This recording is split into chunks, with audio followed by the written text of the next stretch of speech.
Hello everybody, we're at countdown minus 30, which means it's 1988. Step out into the wild without hesitation.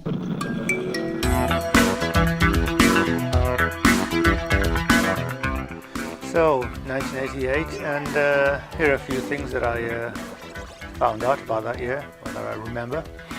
Let's look down at our list.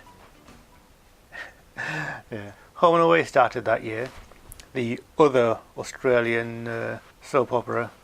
So that was on, was it Channel 5, Channel 4, ITV? Don't know which channel it was on actually, but that was basically the almost direct rival to Neighbours, which is on BBC. And for a while there, I remember them being neck and neck in the popularity stakes. Were you a Neighbours fan? Were you Home and Away? I didn't care. And speaking of TV shows, Roseanne's TV show debuted that year on American TV, soon to come to Channel 4. And I really did enjoy her series. I thought it was a very good show. I understand that they made a reboot of the series, basically coming back after couple of decades. And then Roseanne was promptly fired because she said something that somebody disagreed with. Or rather, or more accurately, she said something that offended somebody. Ayrton Senna became Formula 1 champion for the first time that year. He was driving the McLaren and he won the championship by 3 points. Kylie Minogue topped the charts that year with I Should Be So Lucky. So from Neighbours to Stuck Aitken and Waterman Studios, or Scott Atkins and Water Buffalo as I like to call them. I think that was pretty much what put Stuck Aitken and Waterman on the map as record producers. The first permanent intercontinental link between North America and Europe was set up that year.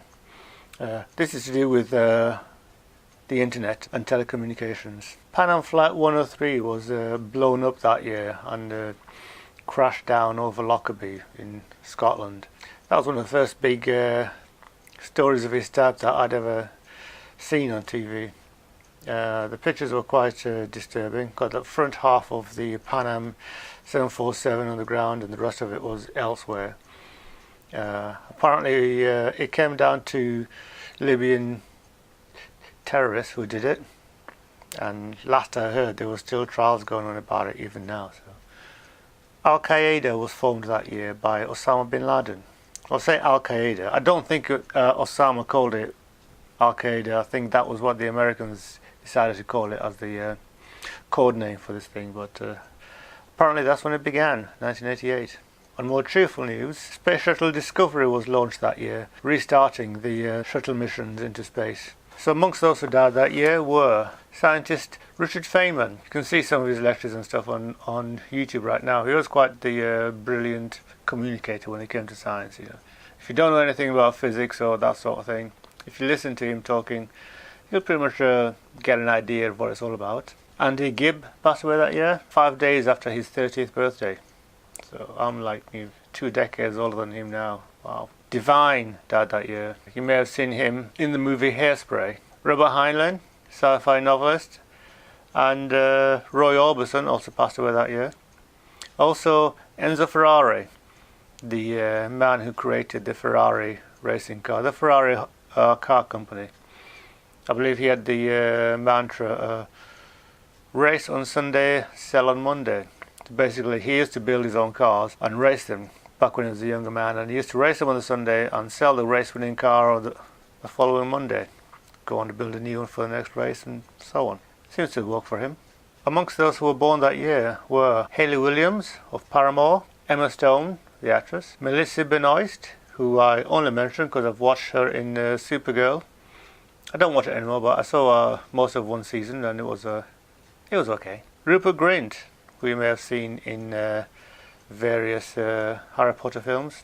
Well, all the Harry Potter films, let's face it. Shane Dawson was born that year. So who is Shane Dawson? I hear you cry. Well, some of you will know exactly who he is, but he's a YouTube star. I've seen some of his stuff.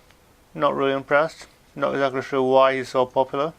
But, if he's doing so well, then, good for him. Michael Cera. Adele, the songstress, and Also another songstress, Jessie J. I never thought they were the same age, did you? Haley Joel Osment, the young actor who sees dead people. That's a joke, by the way. He doesn't actually see dead people. His character in the movie did. And Sonny John Moore, better known as Skrillex, the musician. Could you call it music, what Skrillex does? Well, it counts as music, so yeah. 1988, what was I doing in 1988? After leaving school a couple of years previous, I'd became an apprentice engineer, and that involved going to college for the first year, and then the second year was one day at college, was Wednesdays, and the other 4 days at the factory.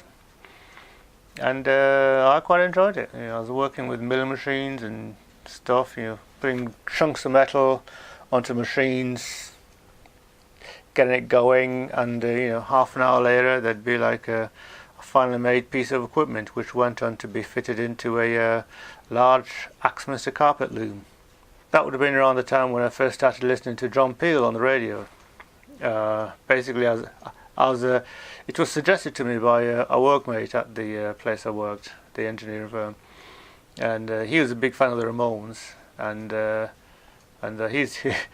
he told me that he'd never buy any CDs until the Ramones stopped releasing music on cassette or vinyl. Like me, which I started doing after that, he used to record the John Peel show and just record the songs. I recorded more than just the songs. I used to record the bits of John Peel talking in between the songs, because he used to say things that I found that fit in with my sense of humour. Quite amusing stuff. Something like this maybe. Well, we're into the last hour of the programme when I get all laid back and sexy. Well, I can dream, can't I, though? So after a while I built up a collection of over 100 C90 cassettes. Somebody was asking about me telling them about my adventures with the ladies, and in time, I was a late starter, well, fairly late starter, so yes, nothing exciting has happened yet. Up until this point it was really just in the nightclubs, snogging with girls, and then not going home with them.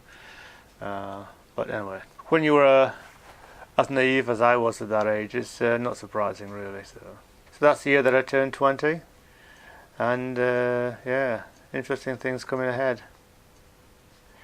See you tomorrow, people.